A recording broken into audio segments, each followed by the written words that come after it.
Le député de Kitchener Centre.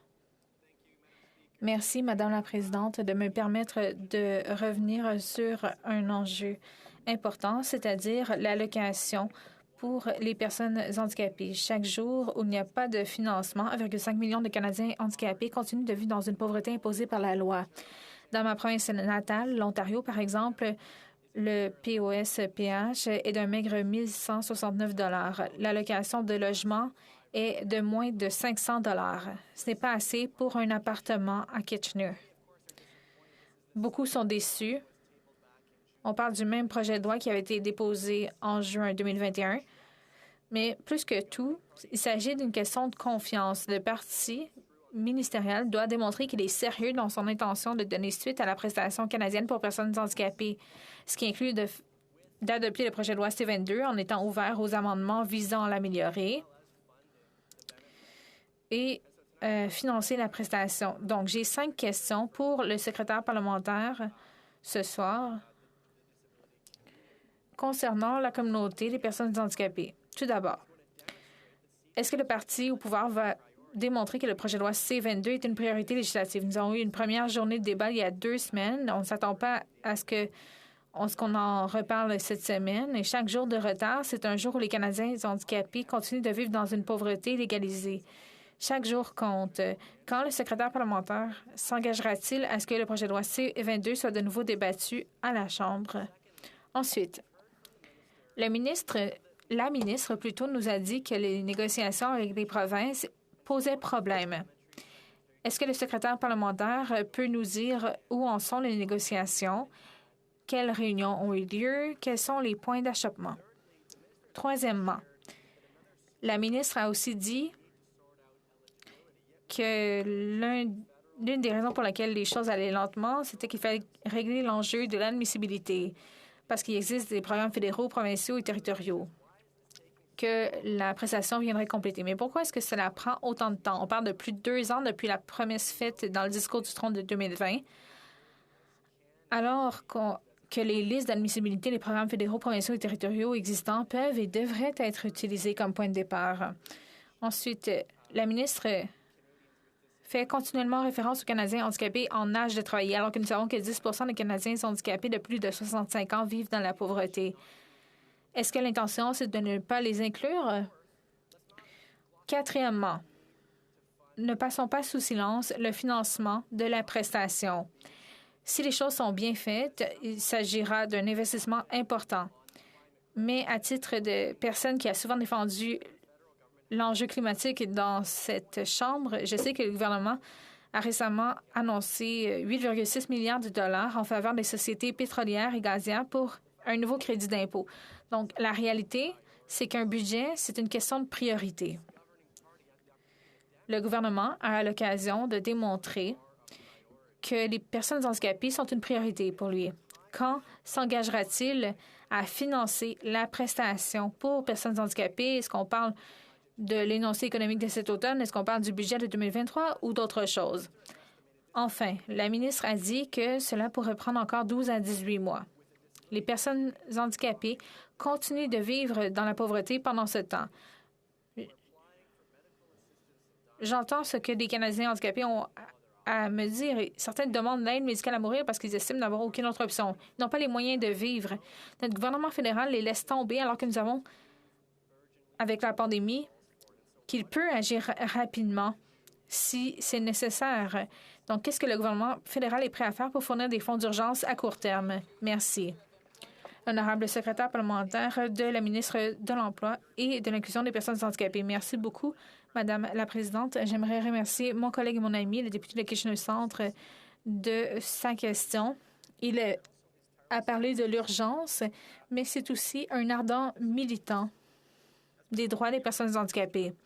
Comme l'a dit ma collègue, l'honorable ministre de l'Emploi et du Développement de la main-d'œuvre et de l'Inclusion des personnes handicapées, nous ne jouons pas un jeu. Nous ne jouons pas un jeu lorsque nos concitoyens sont confrontés à la pauvreté.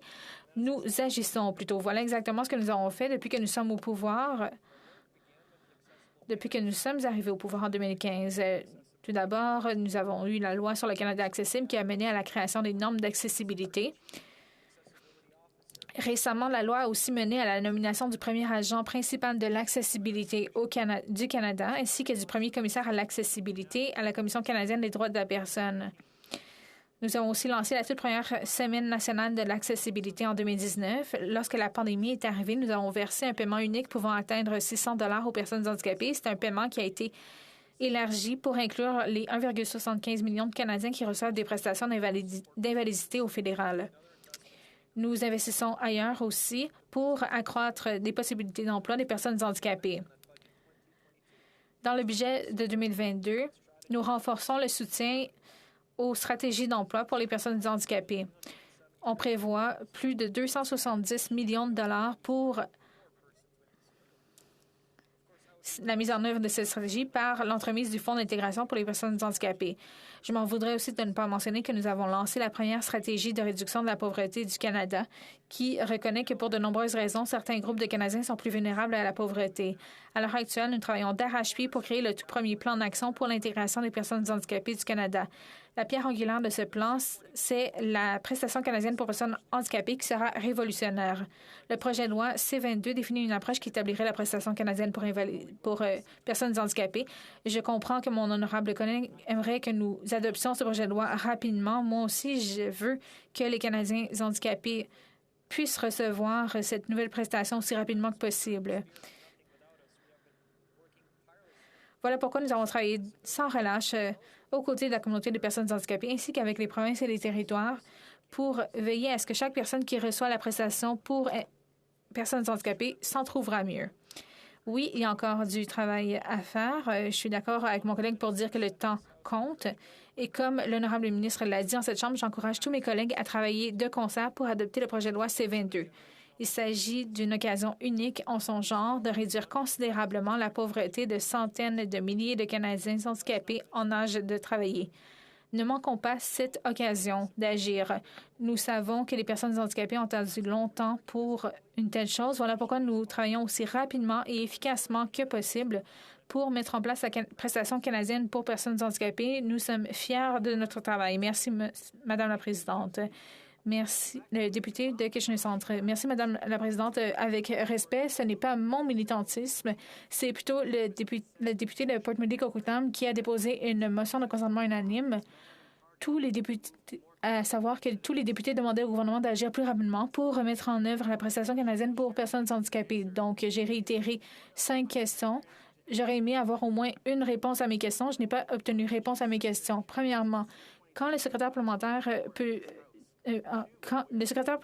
peut-il nous dire quand on va pouvoir parler de ce projet de loi? Pourquoi ne pas utiliser les listes existantes pour les programmes de soutien aux personnes handicapées?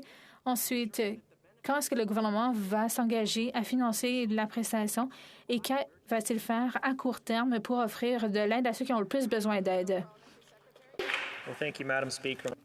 Merci, Madame la Présidente. Nous savons que nous devons régler la question de l'insécurité financière qui est la réalité de beaucoup trop de Canadiens handicapés. Avec le projet de loi C-22, nous démontrons notre engagement à sortir les personnes handicapées de la pauvreté. En attendant que le projet de loi C-22 soit adopté, nous travaillons avec diligence avec tous nos partenaires pour jeter les bases des prochaines étapes. Nous continuerons de nous appuyer sur les succès des dernières années, comme la loi sur l'accessibilité du Canada et la stratégie de réduction de la pauvreté. Madame la Présidente, nous travaillons déjà avec nos partenaires pour régler tous les détails afin que le projet de loi C-22 puisse être adopté rapidement en cette Chambre.